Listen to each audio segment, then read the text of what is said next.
Assalamualaikum warahmatullahi wabarakatuh. Balik lagi di channel YouTube aku, Rizky Albi Sidik. Di sini aku akan kasih tahu cara mengatasi atau mengendalikan stres dan kecemasan.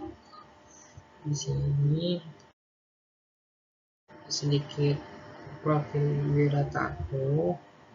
Terus di sini sebelum kita masuk ke materi, ini poin-poin yang akan kita bahas. Pertama ada pengertian stres, kedua ada penyebab dan faktor terjadinya stres, terus ketiga ada dampak stres, dan terakhir ada cara mengatasi dan tips stres. Yang pertama itu pengertian stres. Stres dapat didefinisikan sebagai sebuah keadaan yang kita alami ketika ada ketidaksesuaian antara tuntutan dan kemampuan untuk mengatasinya. Stres adalah keseimbangan antara bagaimana kita memandang tuntutan dan bagaimana kita memandang tuntutan-tuntutan, bagaimana kita berpikir bahwa dapat mengatasi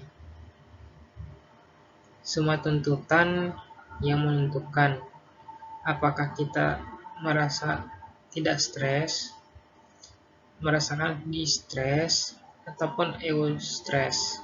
Nah, distress sendiri adalah suatu keadaan di mana terlalu sedikit tuntutan yang merangsang diri kita yang menyebabkan kebosanan dan frustasi. Terus ada eustress, adalah pengalaman stres yang tidak berlebihan, cukup menggerakkan dan memotivasi orang agar dapat mencapai tujuan, mengubah lingkungan mereka, dan berhasil menghadapi tuntutan hidup.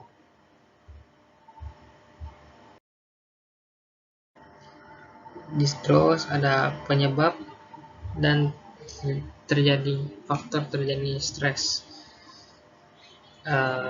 Ada kata lainnya stresor, yakni apabila apa saja kondisi lingkungan, tempat, tuntutan fisik, emosional pada seseorang. Penyebab stres, yaitu penyebab stresnya ada 4. Yang pertama ada beban kerja yang berlebihan, kedua ada tekanan waktu yang tidak mungkin terpenuhi, yang ketiga ada komunikasi yang buruk, terus yang keempat kondisi kerja yang selalu berada di bawah tekanan. Terus yang ke faktor atau sumbernya bisa dari lingkungan, organisasi, dan antar pribadi.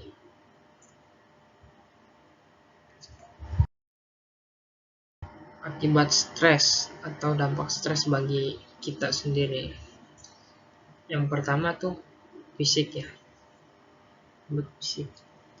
Akibat stres pada fisik mudah dikenali. Ada sejumlah penyakit yang disinyalir karena orang tersebut mengalami stres yang cukup tinggi dan berkepanjangan. Di antaranya ialah penyakit jantung, bisul, tekanan darah tinggi, sakit kepala, dan gangguan tidur. Yang kedua, ada psikis. Akibat stres pada aspek psikis biasanya dikenali antara ketidakpastian kerja, depresi, keletihan, kemurungan, dan kurangnya bersemangat. Terus yang ketiga ini paling banyak terjadi akibat stres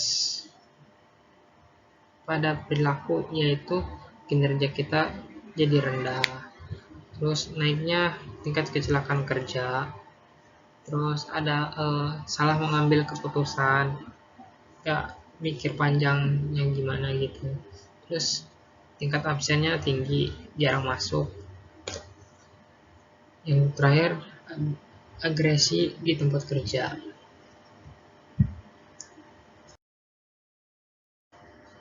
Tips dan cara mengatasi stres.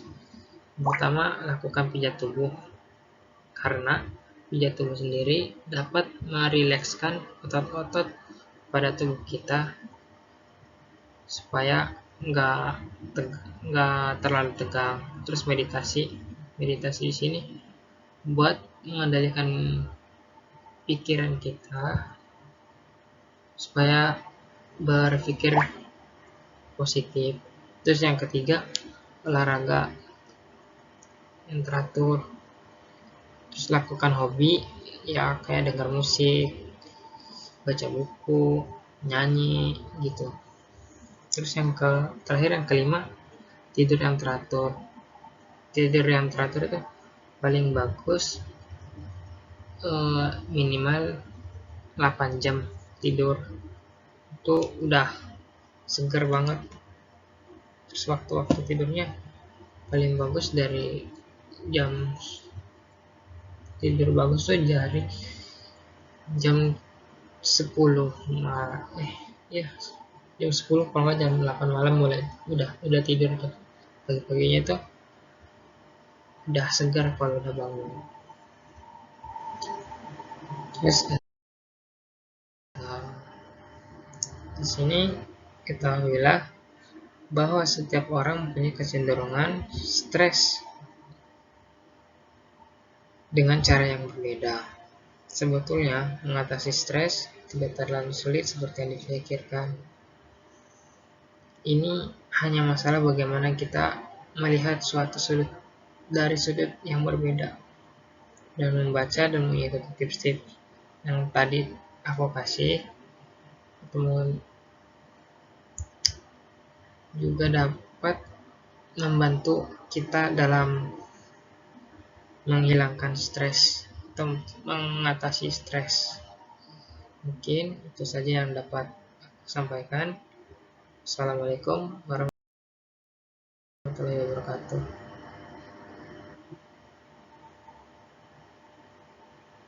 Terima kasih.